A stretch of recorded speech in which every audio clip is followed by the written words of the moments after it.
So, David, thanks for joining us. To start with, tell us a little bit about Homeless Veterans UK and your role in the organisation.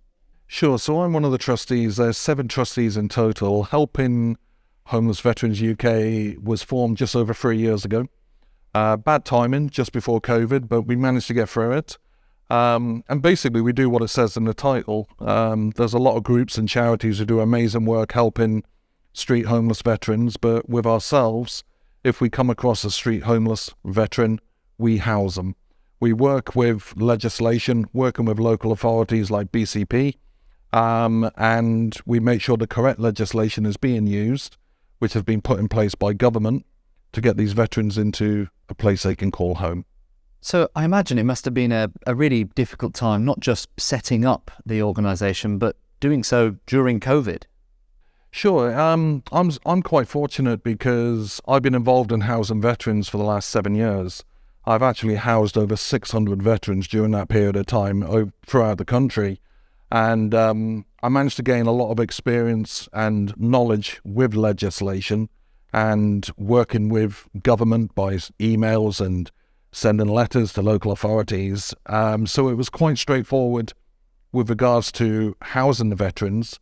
But myself and my fellow trustees, as we always say, we sort of set helping homeless veterans up on a bucket of a cigarette packet. It was done very quickly. We formed as a CIC, which was very straightforward. And then we progressed just over a year ago into being a fully formed registered charity in England and Wales. So it was quite straightforward, but we had a lot to deal with through COVID. And of course, as local authorities were being inundated with getting people off the streets, we were obviously inundated. So a lot of my own personal finances had to be pumped into the charity, just to keep us going, to see us through that difficult time that everybody went through. So moving to the Bounce Back Challenge grant, what made you apply? Where did you find out about it? And what were you hoping to achieve with the project? So I found out about it through one of our corporate sponsors, which is a local community radio station called Hot Radio. And Kevin, who was one of our charity ambassadors, contacted me and said, "David, give it a whirl. I know you've got this build project. Give it a whirl and see what you can do." And I've had no experience with obtaining grants, because when I've been with previous charities, I've always been a volunteer, just solely dealing with housing veterans. So I found it very straightforward. It was all done online. I'll be honest, I didn't expect to get anything from it, being a new CIC, not even a year old. However, I obviously filled out the form and applied, and I was absolutely thrilled to bits, myself and my trustees, to be approved and to get things in motion with the build project, which is something that it's been a passion of mine, it's been a dream of mine for day one since I first started housing veterans, is to have our own property that we can utilize and use as temporary accommodation instead of using the public's donations on hotels. So now moving to the project itself, which sounds brilliant, tell me a little bit more about it and how it got underway and how it's going. So the project has been a dream of mine since day one I started housing veterans. The idea behind this project is our charity spends so much money on providing temporary accommodation for a veteran as soon as they contact us. Last December, so December 2021, we housed 17 veterans throughout the country, and it cost us over £9,000 in hotels. So the idea behind this project is the build itself will provide temporary accommodation for up to a maximum of 6 veterans. They all have their own room, they all have their own ensuite facilities, and then they share a kitchen and they share a communal area. So it brings back a little bit of what they used to when they were in the armed forces, but also it takes away the cost of hotels. They're surrounded by fellow veterans, whereas they might not get that if they were in a council-run hostel. And at the same time, it also gives us an income because we can actually claim housing benefit for them. So in all, it's a win-win situation for ourselves, and it's a unique project. And I can let you know we've got over 19 local authorities. We've got 19 local authorities that are regularly in touch with myself because they're following this project, because they think it's something that they can utilise and use within their own areas. And that's throughout England and Wales. I only had an email yesterday from Swansea because they're following us, because we're posting updates online all of the time. But none of this would have been possible if we hadn't got that bounce back loan. And that's a fact. You set up the organisation during COVID. Obviously, the project's now underway and nearing completion. But where do you think the organisation would be if it wasn't for the Bounce Back Challenge grant? Well, we certainly wouldn't have the project. We certainly wouldn't have the build project, because the money that we got has been put back into our local community, because all of the trades that we've used on the build project are all local people. Now, a lot of people have dedicated and given us their own time completely free of charge. But in this day and age, we fully appreciate that people have to earn a living. A lot of companies have provided us with facilities at a discounted price. But the build project wouldn't exist. And as you rightfully said, is near completion. We are hoping to have it open to the public by the end of January.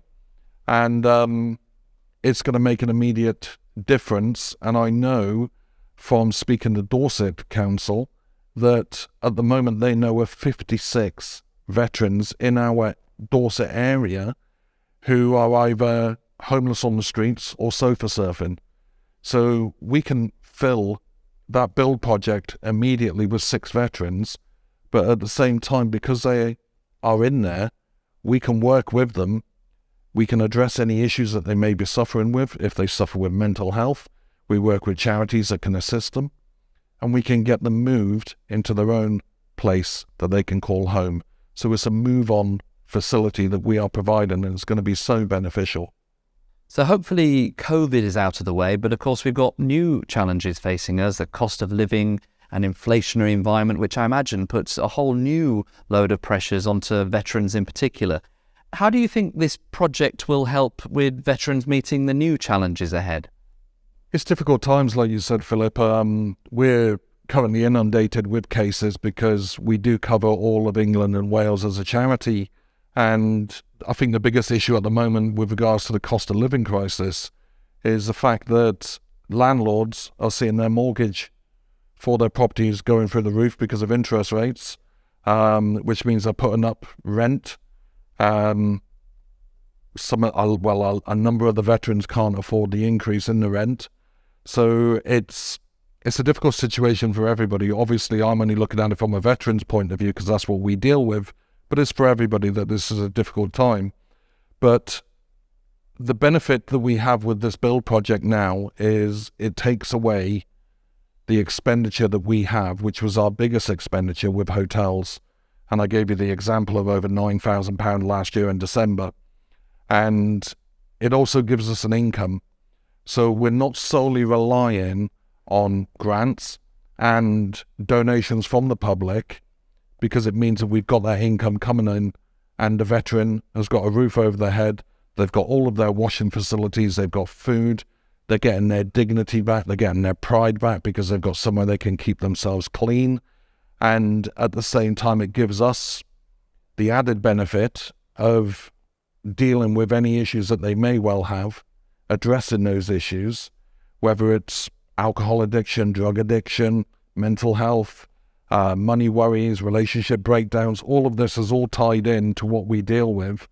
And we can work with our partners to make sure that we address all of these issues so that we can move them into their own place, and then they become part of society, get them into work, give them that dignity back that they had when they served in our armed forces. And that's what this project is all about, and it wouldn't have been possible without that bounce back loan. So finally, tell us a little bit about how you found the journey working with BCP Council, and what advice you'd give to other organisations looking to make a difference like you. So I'm very fortunate because I'm well known within BCP Council for the work that I've done over a number of years. thankfully in a positive way. However, I would safely say that we had a few issues with planning, but so did everybody throughout the rest of the country. And we were very fortunate that David Kelsey, who was the mayor at the time, was also the head of planning, and a veteran himself. He took on board what we were trying to achieve, and a quick Zoom meeting with all heads of different departments, and we got it sorted out. But it is a unique project, and the planning was, we weren't sure where we were going with the planning and what type of planning it was, but we got there. But working with BCP Council, I am always saying that, you know, we're part of the homeless strategy team, and BCP Council gets a lot of grief from various organisations or individuals with regards to not doing enough. I personally, I can't thank you guys enough, because I don't think you can do any more than what you're doing. I see what you're doing on a daily basis, and I think the public needs to understand that there is a lot of people who are out there on the streets because they want to be on the streets, and it's having that understanding. And once you understand the situation that the council finds themselves in, I personally, I can't say anything bad about it, because, you know, you're doing what you're doing, which is housing as many people as possible with a lot of restrictions in place, mainly financial.